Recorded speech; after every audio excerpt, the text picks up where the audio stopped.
Good morning, everyone. My name is Soumya, and I am excited to share a fascinating but often misunderstood topic, the dark web. When we hear about it, most of us immediately think of illegal activities like hackers, drugs, scams, but the dark web is much more complex than the scary headlines suggest. Today, we are going to explore what the dark web truly is, how to operate under the surface, what really cybersecurity risks it poses to normal people like us, and most importantly, how we can protect ourselves from the dark web risks. Let's dive in and uncover the real story behind the shadows of the internet. Introduction to the dark web. Before we jump straight into the dark web, we need to understand the structure of the entire internet, as shown in this slide. Imagine an iceberg floating in the ocean. The small tip you see above water, that's the surface web, everything indexed by Google, Bing, and other search engines. The huge mass hidden underwater, that's the deep web and dark web combined. The surface web is just 4% of the internet. The deep web makes up 90 to 95%. It's not illegal, it includes private emails, subscriptions, content, academic journals, medical records. Then within the deep web, there's a small hidden portion called the dark web, accessible only using special software like the Tor browser. It is encrypted, anonymous, and often unregulated. Here's a question: how many of you have accidentally used the deep web before? If you have ever logged into your college portal or checked private bank info online, you have used the deep web. But accessing the dark web is intentional and comes with risks. How the dark web works. The technology behind the dark web is fascinating. The Tor network, short for the Onion router, was actually developed by the US Navy for secure communication, not for illegal activities, as we have assumed before. Here's how it works. When you use Tor, your internet request passes through multiple relays around the world. Each relay only knows the step before and after it, not the full path. It's like sending a letter inside multiple envelopes.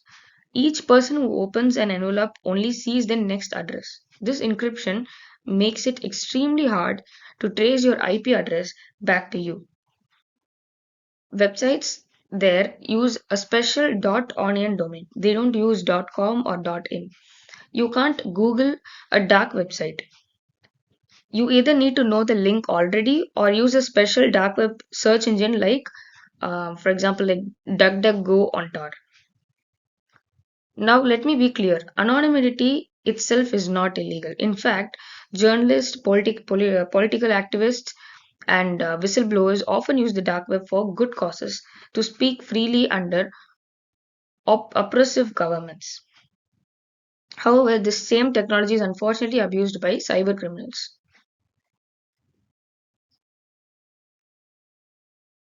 Dark web marketplace. One of the main attractions of the dark web for criminals is its marketplace. Think of Amazon, but for illegal goods and services, not for legals. That's what dark web marketplaces are like. Here, people buy and sell stolen credit card numbers, fake passports, illegal drugs, hacking software, even weapons. One infamous marketplace was called Silk Road, launched in 2011. It was run by a man known as Dread Pirate Roberts, real name Ross Ulbricht. At its peak, Silk Road made over $1.2 billion in sales before the FBI finally shut it down in 2013. Payments are made using cryptocurrencies um, like bitcoins to protect buyer and seller anonymity. Interestingly, even though transactions are encrypted, law enforcement is getting better at tracking bitcoin payments. Ask yourself, if you could buy a fake identity online for just $20, how much more crime would we see? This shows how accurate and accessible cybercrime has become.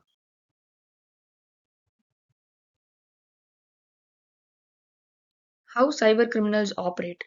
So, how do cyber criminals actually operate on the dark web? This is a very huge question, and this is the question what we all have been having in our mind for a very long time. First, they buy hacked data like leaked Gmail accounts, bank logins, or Netflix passwords. Did you know stolen Netflix account sells for just $1 or $2 on the dark web? Next, they offer hacking services. For example, I'll hack into someone's Instagram for $100. This is like almost like a illegal freelancing. Hire me to install ransomware on a company's computer. This is also like illegal freelancing. Third, they launder their money using cryptocurrency, breaking the money trail into hundreds of small, hard to track transactions so that it's very hard to track them and their identity is disclosed.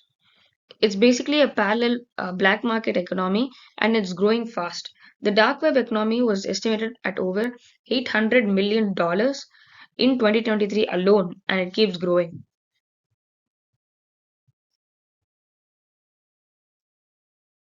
Dark web and law enforcement. Now it's important to know the law enforcement is fighting back. Some of the biggest victories include Silk Road takedown by the FEA, as I mentioned before in the before slides. Alphabet shutdown. This is also another big victory. Another massive dark web market that sold drugs and stolen identities. The third one is Operation Onimus, involved Europol and the FBI, led to the shutdown of over 400 dark websites. Can you imagine 400 dark websites? How do they catch these criminals? Uh, Three different ways. Blockchain analysis, even anonymous Bitcoin can sometimes be tracked. Undercover operations, agents pretend to be buyers or sellers to catch criminals, just like we see in movies. Cyber forensics. Small mistakes by criminals, like reusing a username, have led to major arrests. One mistake, even a tiny mistake or a tiny error, can expose a cyber criminal to authorities. It's a game of cat and mouse, with technology evolving on both sides. So we have to be careful with what we handle in this generation because technologies are not always an advantage to all the people. It can even give a very dark memory to many people around the globe. Cybersecurity risks. Now, let's talk about why this matters to us. Even if we never plan to visit the dark web, why does it even matter to us? Whenever companies suffer a data breach, that stolen data usually ends up being sold here. For example, in 2017, the Equifax data breach exposed the personal information of 147 million Americans. That's a huge amount of people. It's a huge amount of people's personal information. Recently, health records from hospitals have been leaked and sold too. Consequences for normal people. What are the consequences for these normal people? Identity theft. You could have loans or credit cards taken out in your name because of this. A bank fraud. Money could be stolen from your accounts. Malware infections. Your devices could get logged or spied on. Most phishing scams today use a real leaked information to trick you into believing it's genuine so that you will click on something and get phished. That's why even a small password leak can lead to major financial damage.